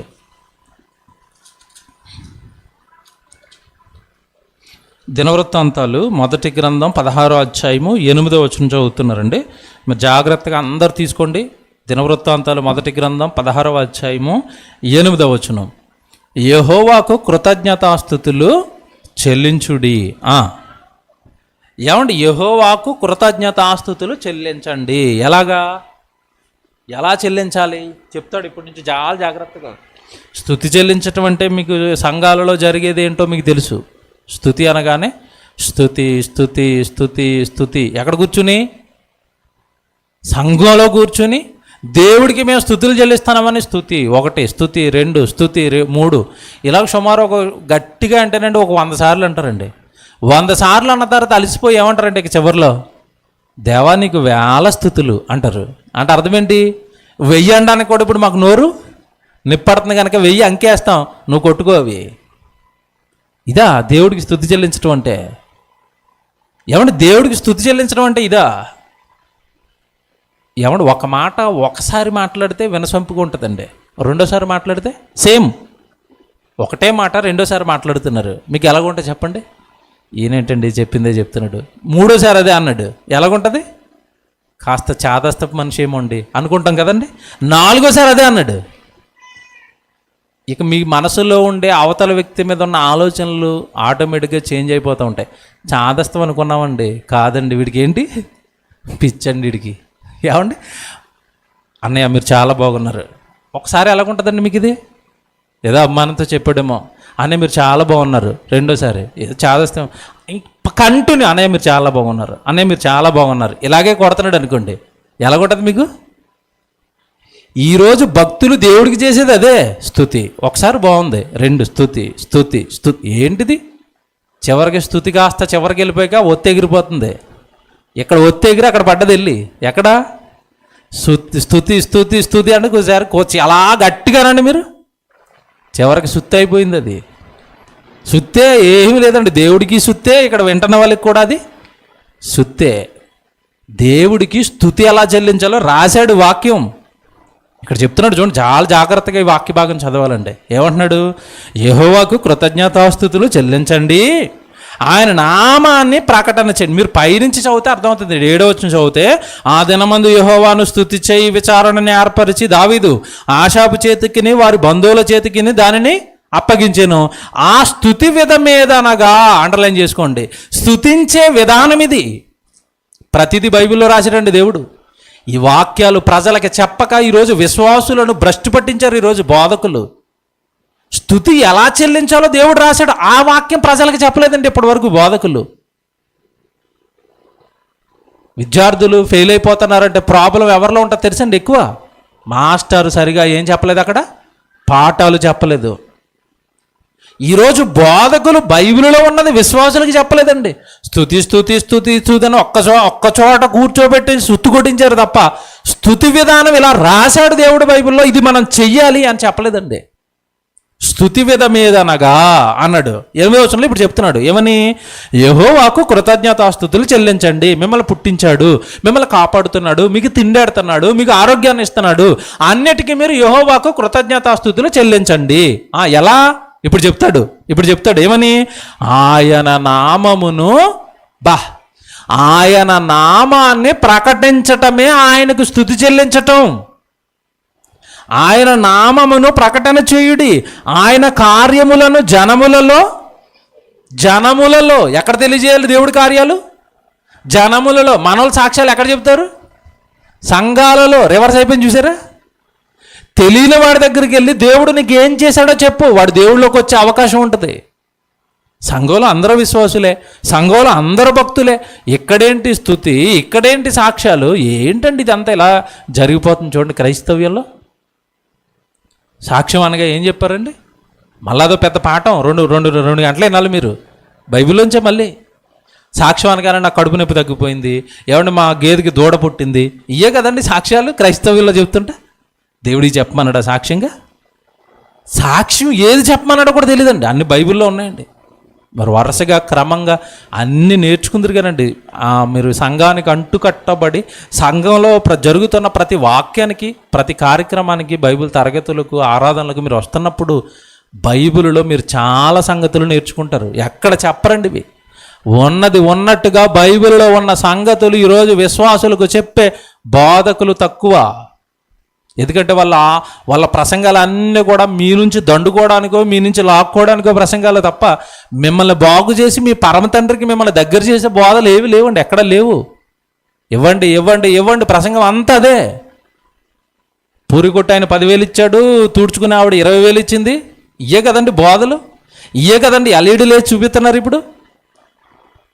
భయంకరం అండి ఈరోజు బోధలు, భయంకరం అండి. దేవుడు చెప్పిందండి, కన్న తండ్రి మనసు కన్న పిల్లలకి తెలియజేయనివ్వలేదండి ఈరోజు బోధకులంతా. కన్న తండ్రి మనసు తెలియనివ్వలేదండి పిల్లలకి. మాయ బోధలు, స్వార్థపూరితమైన బోధలు, వాళ్ళకి స్వప్రయోజనంతో కూడుకునే బోధలే తప్ప దేవుడు చెప్పింది చెప్పినట్టుగా బైబిల్లో రాయించినట్టుగా ప్రజలు కళ్ళు తెరిపించే బోధలు లేవండి. అందుకేనండి క్రైస్తవులు అంతా ఒక మోసదారులను కొట్టుకెళ్ళిపోతున్నారు. వాక్యానికి, దేవుడి మనసుకు భిన్నంగా. వాక్యం అనగానే దేవుడు మనసు. నీ తండ్రి నిన్ను ఇలా చేయమని బైబిల్లో రాస్తే ఇంతకాలం నేను మరొకలా చేయించారు వాళ్ళు. దేవుడు చెప్పింది చేయించనివ్వకుండా మరొకటి చేయించారు అంటే వాళ్ళు అసలు దైవ సేవకులు కాదు, సాతాను ఏజెంట్లు. విందురుగానే అందరు గుట్లు విప్పేస్తామండి. సాతాను బోధకులు, సాతాను గూఢచారులా మన దగ్గర పాఠం ఉంటుంది ఎంబిడేచ్లో. ఎవరు బోధకుడు, ఎవరు సాతాను గూఢచారి, నిన్ను ఎలా మోసం చేస్తున్నాడు, బైబిల్కు భిన్నంగా నీ జీవితాన్ని ఎలా లాక్కెళ్ళిపోతున్నాడు, ఇవన్నీ వాక్యానుసారంగా మనకు తెలియాలండి. స్తుతి అనగానే భజన చేయించారు ఒక చోట కూర్చోబెట్టి. దేవుడు చెప్పిన స్తుతి విధానం అది కాదు. యెహోవాకు కృతజ్ఞతాస్తుతి చెల్లించాలి అని అనుకుంటే ఆయన కార్యాలు జనములలో ప్రకటించండి, వెళ్ళి చెప్పండి పబ్లిక్కి. అది స్తుతి అవుతుంది, అది దేవుణ్ణి స్తుతించటం అవుతుంది, అది దేవుని మహిమపరచడం అవుతుంది. ఆయన వీరోచిత కార్యక్రమాలు, ఈ విశ్వం ఆయిందే, ఎవడు కట్టలేడు. మనం ఉంటున్న భూమి ఆయిందే, ఎవడు చేయలేడు. ఇలా ఆయన మాత్రమే చేసిన వీరోచిత కార్యక్రమాలు ఉన్నాయి. మనిషిని తల్లి గర్భంలో నిర్మించటం దేవుడు తప్ప ఎవడో నిర్మించలేడు. ఇవన్నీ చెప్పండి, నా గురించి చెప్పండి, నా వీరత్వం ప్రజలకు తెలియజేయండి, నా ప్రేమ ప్రజలకు తెలియజేయండి, నేను వాళ్ళ పైన చూపుతున్న కృప ప్రజలకు చెప్పండి. వాడు బ్రతుకుతున్నాడంటే నా వల్ల బ్రతుకుతున్నాడు, వెళ్ళి చెప్పండి చెప్పండి చెప్పండి అని దేవుడు అంటుంటే ఒక చోట కూర్చుని భజన చేస్తున్నారండి ఈరోజు స్తుతి పేరుతో. ఎంత అన్యాయం చూడండి.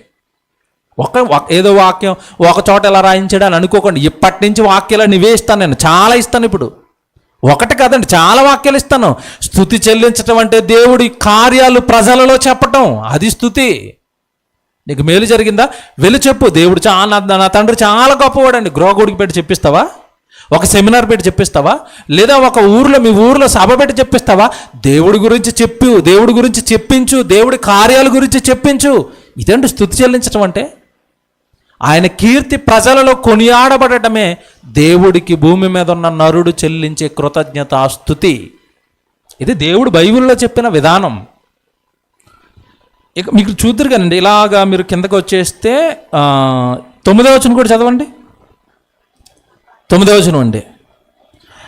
ఆయనను గూర్చి పాడండి, ఆయనను కీర్తించుడి, ఆయన అద్భుత క్రియలు అన్నిటినీ గూర్చి. చూసారా, ఇది కదండి స్తుతి అంటే. ఆయన్ని గూర్చి పాడాలి అంట, ఆయన్ని గూర్చి కీర్తించాలి అంట, ఆయన అద్భుత క్రియలు అన్నిటిని గూర్చి సంభాషణ చెయ్యండి. సంభాషణ, మాట్లాడుకోండి. దేవుడు చేసిన క్రియల గురించి మాట్లాడుకోండి. మన దేవుడు ఎర్ర సముద్రాన్ని చీల్చాడంట. మన దేవుడు ఇశ్రాయేలుకు ఎండగా అగ్నిస్తంభంగా మేఘస్తంభంగా ఉన్నాడంట. వాళ్ళ చెప్పులు అరిగిపోలేదంట. వాళ్ళ నదులలో నుంచి వచ్చిన నీళ్లు బండల్లో నుంచి రప్పించి వాళ్ళ ముందు పోసాడంట. ఈ దేవుడి గురించి మాట్లాడుకోవడానికి మన ఆయుష్కాలం సరిపోదు కదండి. ఆయన చేసిన కార్యాల గురించి మాట్లాడుకోవడానికి వాటి గురించి మాట్లాడుకోండి అన్నాడు. వాక్యం తెలిసిన వారు, వాక్యం తెలియని వారు ఈరోజు మాట్లాడుకుంటుందండి. మనుషుల గురించి మాట్లాడుకోవడం ఎక్కువ అండి. వాళ్ళలాగా వాళ్ళలాగా. దేవుడి గురించి సంభాషించుకోండి. మీరు మాట్లాడుతున్నవన్నీ దేవుడు వింటాడు. మనుషుల గురించి వద్దు. మనుషుల లోపాలు మాట్లాడుకోకండి. మనుషుల పాపాలు మాట్లాడుకోవడానికి మీకు అవసరం లేని సబ్జెక్ట్ అది. మనిషి పాపం అనేది దేవుడు నిర్ణయిస్తాడు. ఎవరిని క్షమించాలి, ఎవరిని శిక్షించాలి అన్నది దేవుడు అండర్లో ఉన్న సబ్జెక్ట్. అది మీకేం సంబంధం? మీరు ఆయన గురించి మాట్లాడుకోండి, ఆయన కార్యాలు, ఆయన ఉపకారాలు. దావీదు ఒక మాట రాశాడండి. కీర్తన గ్రంథం 103వ కీర్తన అండి. ఇది మన చిన్ననాటి నుంచి మనకి బట్టి పట్టించిన కీర్తన అండి క్రైస్తవ్యంలో. అయితే కీర్తన గ్రంథం 103వ కీర్తన 1వ వచనం 2వ వచనం చూడండి. నా ప్రాణమా యెహోవాను సన్నుతించుము, నా అంతరంగమునున్న సమస్తమా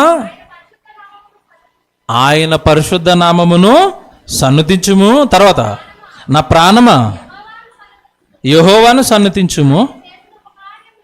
ఇదండి, ఆయన చేసిన ఉపకారములలో దేనిని మరవద్దు. దేనిని చూసారా, ఆయన చేసిన ఉపకారములలో దేనిని మరవద్దు అంటే అప్పుడప్పుడు ఒక్కొక్కటి జ్ఞాపకం చేసుకుంటాం మనం. ఆయన నీకు చేసిన ఉపకారాలు, నువ్వు తల్లి గర్భంలో పడ్డది మొదలుకొని స్టిల్ ఇప్పటి వరకు నువ్వు సజీవుడిగా ఉన్నావు అంటే అది దేవుడు నీకు చేస్తున్న ఉపకారం. ప్రతి ప్రసంగంలో జ్ఞాపకం చేస్తున్నానండి. 2020 ప్రపంచానికి భయంకరం అండి. ఎక్కువ ప్రాణ నష్టం కలిగిన సంవత్సరం 2020. ఎక్కువ ప్రాణ నష్టం, ప్రాణాలు గాల్లో కలిసిపోయండి. బిక్కుమంటే గడిపింది ప్రపంచం. అది స్టిల్ ఇప్పటికీ సెకండ్ వేవ్ అని చెప్పి అక్కడ 3 రోజులు ఇప్పటికీ చనిపోతున్నారు అదర్ కంట్రీస్లో.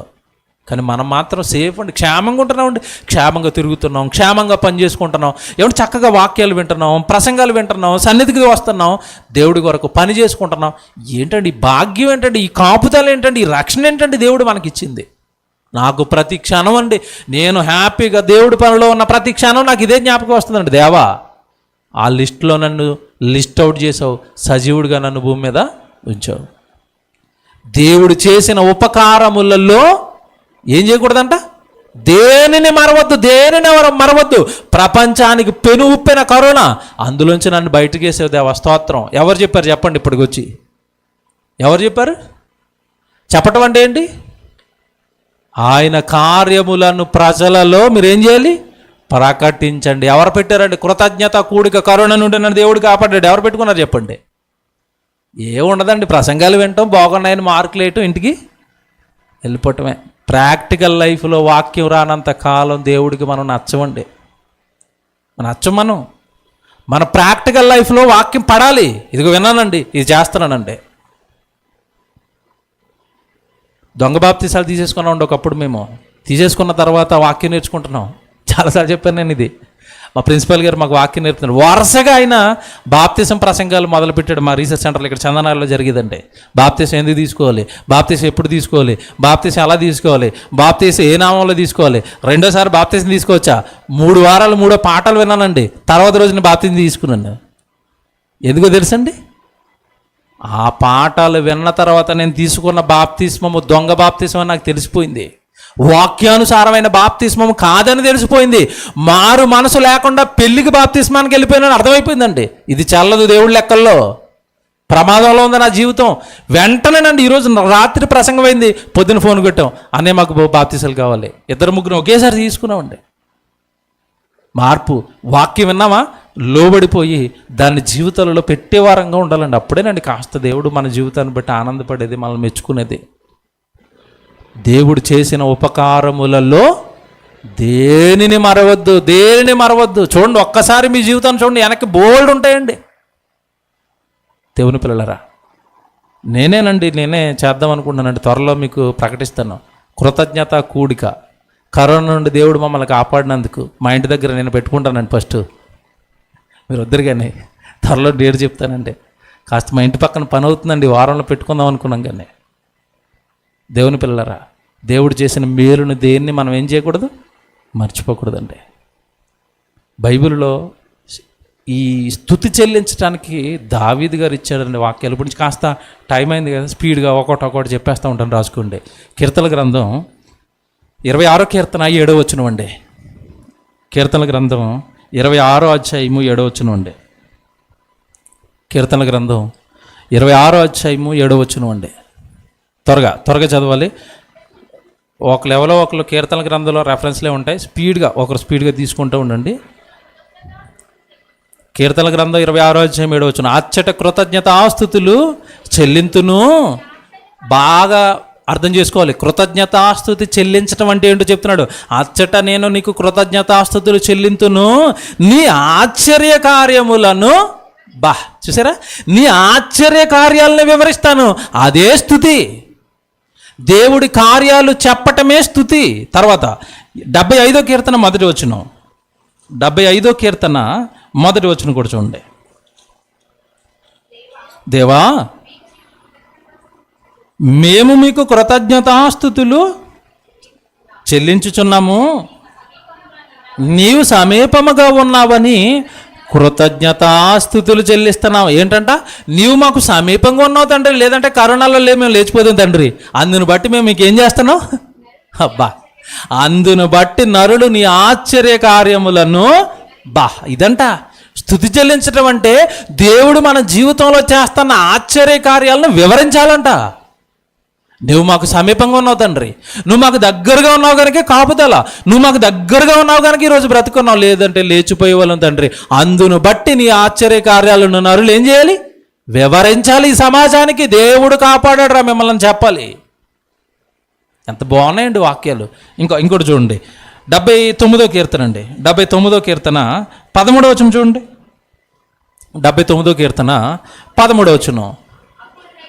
అప్పుడు నీ ప్రజలు, నీ మంద గొర్రెలమైన మేము సదాకాలము నీకు కృతజ్ఞతాస్తుతులు చెల్లించేదము. ఎన్ని మాటలండి.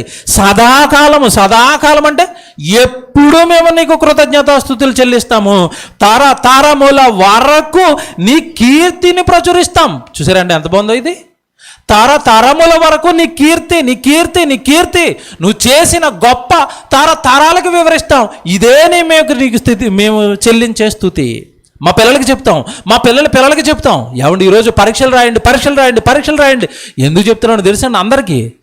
మా కాలం అయిపోతుందండి, నా కాలం అయిపోతుందండి. గట్టిగా అంటే ఇంకో 30 అండి నేను ఉండేది. నా తర్వాత ఎవరైనా ఈ వాక్యం నేర్చుకుని నాలాగా ఎక్కడో ఒక చోట సేవకులు అవుతారేమో.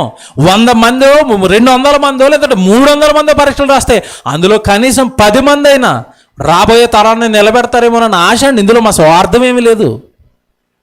మిమ్మల్ని బాగు చేయడానికి, రాబోయే తరానికి ఒక నక్షత్రంగా మిమ్మల్ని నిలబెట్టడానికే. పరీక్షలు రాయండి, జ్ఞానం నేర్చుకోండి, పరీక్షలు రాయండి, జ్ఞానం నేర్చుకోండి.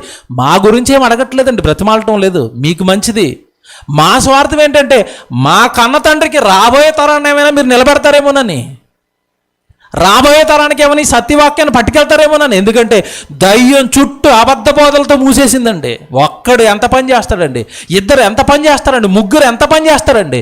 సుమారు 10 మంది వాక్యం నేర్చుకునే సేవకులు అయితే ఈ అబద్ధ బోధలను చీల్చేస్తే కొద్దిమంది ఆయన రక్షణలోకి వస్తారు కదా. తరతరాలకు తరతరాలకు తరతరాలకు నీ కీర్తి తెలియజేస్తాం తండ్రి అంటున్నాడు. ఏమంటే భక్తుడు ఆలోచిస్తున్నది రాబోయే తరం గురించి. మనమండి మన జీవితాలు సరిగా లేవు, మనమే స్టిల్ గట్టిగా దేవుళ్ళో లేము. ఇక రాబోయే తరం గురించి ఏమో ఆలోచిస్తాను చెప్పండి. నేను అదే ఆలోచిస్తున్నానండి. అయిపోతుంది కాలం. కొద్దిమందికైనా త్వరగా వాక్యం నేర్పాలి. అందుకే బైబిల్ క్లాసులని, స్త్రీల మీటింగ్లని, పురుషుల మీటింగ్లని త్వరపడి ఎందుకు త్వరపెడుతున్నానో తెలుసండి. దేవుడు కాలాన్ని కూడా చాలా స్పీడ్గా నడిపిస్తున్నారు. 2020 సంవత్సరాన్ని చూసి శాస్త్రవేత్తలు విస్తుపోయారండి. ఒక రోజు ఎగిరిపోయింది. దాంట్లో కాలమానాన్ని లెక్క కడితే ఒక రోజు సుమారు 28 గంటలు తేడా వచ్చేస్తుందండి. స్పీడ్గా వెళ్ళిపోయింది సంవత్సరం. త్వరపెడుతున్నాడు దేవుడు కాలాన్ని. సూచనలు చూస్తే వస్తున్న రోగాలు చూస్తే వస్తున్న ఈ భయంకరమైన విపత్తులు చూస్తుంటే క్రీస్తు వచ్చేస్తాడేమోనన్న సంకేతాలండి ఇవన్నీ. సిద్ధపడకపోతే ఎలాగండి, రెడీగా ఉండకపోతే ఎలాగండి? అయిపోతుంది కదండి, జీవితం అయిపోతుంది. కాలం ఒక పక్క మన కాలం అయిపోతుంది, ఒక పక్క ఈ లోకానికి కూడా అంతం దగ్గర పడుతుంది. అవే సూచనలు ఇవన్నీ. భయంకరమైన రోగాలు ఇవన్నీ ప్రకటన గ్రంథంలో చెప్పబడిన మాటలను అంచెదినాలు ఇలాంటివి వస్తాయి. ఇవన్నీ సూచనలు రాకడికి. క్రీస్తు వచ్చేస్తే ఏమి నేర్చుకున్నావు, ఏం చేసావు ఇప్పటికి దేవుడి కొరకు, ఎంతమందిని సంఘం వైపు నడిపించావు, ఎన్ని ఆత్మలను మనం రక్షించావు, ఎంతమందికి వాక్యం చెప్పాం. ఆయన సడన్గా వస్తే ఏం చెప్పుకుంటాం చెప్పండి దేవుడికి? సదాకాలము రాబోయే తరాలన్నిటినీ నీ కీర్తితో నిలబెడతానని కీర్తన రాస్తున్నాడండి భక్తుడు. దేవుని పిల్లలారా, 106వ కీర్తన త్వరగానండి. 106వ కీర్తన మొదటి వచనం కూడా చూడండి.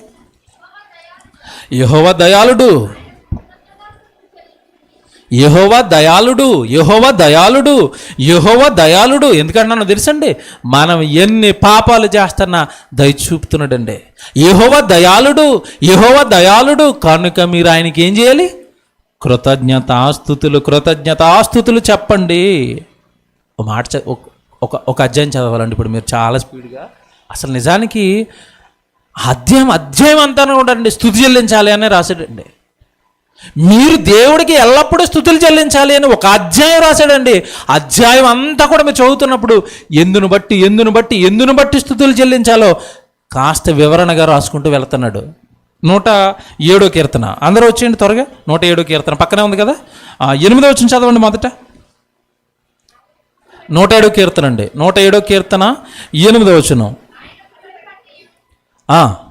ఆయన కృపను బట్టి నరులకు ఆయన చేయు ఆశ్చర్య కార్యములను బట్టి వారు యెహోవాకు కృతజ్ఞతాస్తుతులు చెల్లించుదురు గాక. నరులు చెల్లించుదురు గాక. వాళ్ళకి దేవుడు చేస్తున్న కార్యాలు చిన్నవి కాదు కదా. చిన్న పురుగును వదిలితే అల్లాడిపోయిందండి ప్రపంచం. వైరస్, చిన్న కంటికి కనబడని వైరస్ అండి. చిన్న పురుగును వదిలేడంతే ప్రపంచం అల్లాడిపోయి మొత్తం మీద అటు చేసి సంవత్సరానికి తెచ్చారండి వ్యాక్సిన్. నేను అన్నయ్య చెప్తున్నాడు, ఆ వ్యాక్సిన్ వేసుకుంటాడు తలపోటు అంట, మళ్ళా గొంతు నొప్పి అంట, నీరసం అంట, కొంతమందికి అసలు సెట్ అవ్వట్లేదంటండి. అది ఏది ఈ మహానుభావులు చిన్న పురుగుకి సంవత్సరం తర్వాత కనిపెట్టిన వ్యాక్సిన్. అది వేసుకుంటుంటే మళ్ళీ ఎన్నో సైడ్ ఎఫెక్ట్స్ అంట. ఏంటండి మనిషి అంతండి, మనిషి జ్ఞానం ఎంతండి. చల్లగా ఆయన పాదాలు చెంతుంటే కాపాడేస్తాడండి. చల్లగా ఆయన పని చేసుకుంటే దేవా నీ పనిలో ఉన్నానంటే వెళ్ళిపోకూడదు, నీకు ఏ పురుగు రాదు నీ దగ్గరికి అంటాడు దేవుడు. అది మనకి ఇచ్చిన అభయం. ఈ అభయాన్ని విడిచిపెట్టి దాని వెనకాల పడుతున్నారు అందరూ. అది చేస్తేనేమో ఎంత భయంకరం అండి. ఈరోజు అందరూ వ్యాక్సిన్ వచ్చిందని ఆనందపడుతుంటే మరో పక్క వార్తలు అంటే వ్యాక్సిన్ వేసుకున్న ఆటో డ్రైవర్ చచ్చిపోయాను ఒక చోట, వ్యాక్సిన్ వేసుకున్న అంబులెన్స్ 108 డ్రైవర్ చచ్చిపోయాను ఒక చోట. వార్తలండి. మళ్ళీ ఇప్పుడు వేయించుకుందామన్న భయమే మళ్ళీ ఆ వార్తలు వింటుంటే. ఏంటి మనిషికి ఎందుకండి లేనిపోని కష్టాలు ఏంటండి? చల్లగా నా పనిలో ఉండు నాయన, నన్ను నమ్మరా, నా కొరకు బ్రతకరా, హ్యాపీ అన్నాడు. ఎప్పటికీ దేవుడు అర్థం కావాలండి. ఇప్పుడు చెప్తాడు చూడండి కిందకి వెళ్ళేసరికి, యెహోవాను బట్టి నరులు కృతజ్ఞతాస్తుతులు చెల్లించుదురు గాక. చాలా స్పీడ్గా నేను చదువుతాను, మీరు చూసుకోండి. 9వ వచనం, ఎలయనగా ఆశ గల ప్రాణమును ఆయన తృప్తిపరిచి ఉన్నాడు, ఆకలి గొనిన వారి ప్రాణమును మేలుతో. ఆహారం అండి. కరోనా టైంలో ఏమండి ఆకలితో ఎంతమంది అల్లాడిపోయారో మనకు తెలుసండి. ఎక్కడ కూర్చొని మనం ఎవరైనా ఉన్నామండి ఆకలితో? లేవండి. సంఘంలో మీకు తెలియదండి, మీకు తెలియకుండా సంఘంలో కాస్త ఎవరైనా బలహీనంగా, ఆర్థికంగా బలహీనంగా ఉంటే నేనే చాలాసార్లు వెళ్ళి వాళ్ళకి రైసు, కూరగాయలు ఇచ్చి వచ్చానున్నానండి. కొంతమందికి మేము చెప్పలేదు, ఎందుకంటే వాళ్ళు మన సహోదరులు, ప్రేమగా చేయాలి తప్ప పబ్లిసిటీ చేసుకోకూడదు. ఒకసారి తిమోతానని కూడా పంపించాను ప్రాంతానికి. నేను వెళ్ళడం అవ్వక మీటింగ్ పెడుతూ దాని నిండా బస్తాలు వేసండి అన్నను కూడా పంపించాము ఒక చోటకి. సహోదరులుగా ఎవరైనా ఆకలితో ఉంటే దేవుడు మనకు చెప్పేస్తున్నాడు, నాయన వాడు ఆకలితో ఉన్నాడు. ఎందుకు? దేవుడిని నమ్మాడు కనుక ఇక్కడ మనం లేపుతున్నాడు. నాయన సహోదరుడు వెళ్ళు అంటున్నాడు. ఇది దేవుడు చేస్తున్నదే, మనం చేస్తున్నది కాదు. ఆకలి కొనిన వారి ప్రాణాన్ని ఏం చేశాడంటే ఆహారంతో తృప్తిపరిచాడు. మనం ఎవ్వరము పస్తులు లేవండి. అందును బట్టి దేవుడికి ఏం చెప్పాలి ఇప్పుడు? కృతజ్ఞతాస్తుతి. కిందకి చదవండి, చెప్తాడండి ఇక్కడికి వెళ్ళేసరికి, దేవుని ఆజ్ఞలకు లోపడక మహోన్నతుని తీర్మానమును తృణీకరించినందున బాధ చేతను ఇనప కట్ల చేతను బంధింపబడిన వారై చీకటిలోను మరణాంధకారములోను నివాసము చేయు వారి హృదయమును ఆయన ఆయాసం చేత కృంగజేశాడు. వదిలేశాడు. తిరగబడ్డారు, వినటం లేదు.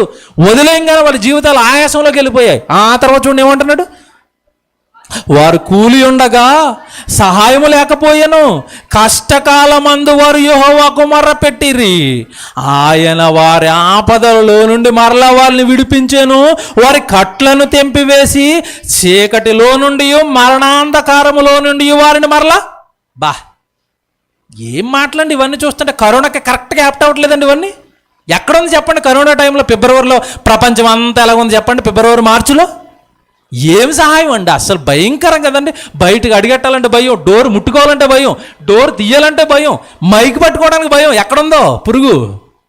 ఏమండి ఎక్కడ సహాయం అండి? ఎక్కడ బెంబెలెత్తిపోయిందండి ప్రపంచం మొత్తం. సహాయం లేదు ఎక్కడ. ఏం ముట్టుకోవాలంటే భయం. డాక్టర్లు పాపం వాళ్ళండి కరోనా పేషెంట్లకి సూట్ అండి, అది కరోనా సూటు పైనుంచి కింద వరకు మొత్తం షూలతో సహా సూటేనండి. ఆ సూట్ వేసుకున్న వాళ్ళు కూడా చచ్చిపోయారండి. మీరు విన్నారు కదా, నర్సులు చచ్చిపోయారు, డాక్టర్లు చచ్చిపోయారు. ఏదండి ఎక్కడి నుంచి వస్తే సహాయం? ఎక్కడి నుంచి వస్తే సహాయం? అప్పట్లో ఒక పెద్ద వీడియో వైరల్ అయింది, మీరు చూసారు వీడియోలు, ఫోటోలు. వైద్యం చేసి అండి వాళ్ళ ప్రాణాలు పోతుంటే డాక్టర్లే మోకాలు వేసి ప్రార్థనలు చేస్తున్నారు ఐసీయూల్లో. మీరు చూసారు ఆ వీడియోలు అప్పట్లో. ఎక్కడి నుంచి వస్తుంది సహాయం? ఎక్కడి నుంచి వస్తుంది సహాయం? బెంబేలెత్తిందండి. దేవుడు అంటున్నాడు, ఆ సహాయం కావాల్సిన టైంలో హృదయపూర్వకంగా కరోనా నుంచి ఎస్కేప్ అయిపోవడానికి కాదు చేయాల్సిన ప్రార్థన. తప్పు చేసేసింది తండ్రి, ఇంకా నేను ఇందులో పడ్డానన్నా పని అయిపోతుంది తండ్రి, నన్ను కాపాడు అని ఒక్క హృదయపూర్వక ప్రార్థన చేసేవా, మళ్ళా లేపుతాను కొడుకు అక్కడి నుంచి అంటున్నాడు. అదేనండి కింద మాట. ఆ చివరి మాట చదవండి, ఏమంటున్నాడు? చీకటిలో నుండి మరణాంధకారములో నుండి వారిని రప్పించెను, ఆయన కృపను బట్టి నరులకు ఆయన చేయు ఆశ్చర్య కార్యములను బట్టి వారు యెహోవాకు కృతజ్ఞతాస్తుతులు చెల్లించారా అండి? లాక్డౌన్ ఎత్తారు, రోడ్లన్నీ ఓపెన్ అయినాయి, అంతేకి ఎవడో మనల్ని పట్టుకోలేడు. మళ్ళీ దొరుకుతున్నారండి ఇప్పుడు. మళ్ళీ కరోనా టైంలో కరోనాని గుడికి రాలేదు, ఓపెన్ అయిన తర్వాత ఉద్యోగం వచ్చిందని గుడికి రావట్లేదు. ఇంకెక్కడ కృతజ్ఞతలు చెప్పండి? దేవుని పిల్లలారా, అన్యాయం కదండి ఇదంతా. దేవుడికి మనుషులు చేస్తాను అన్యాయం అండి.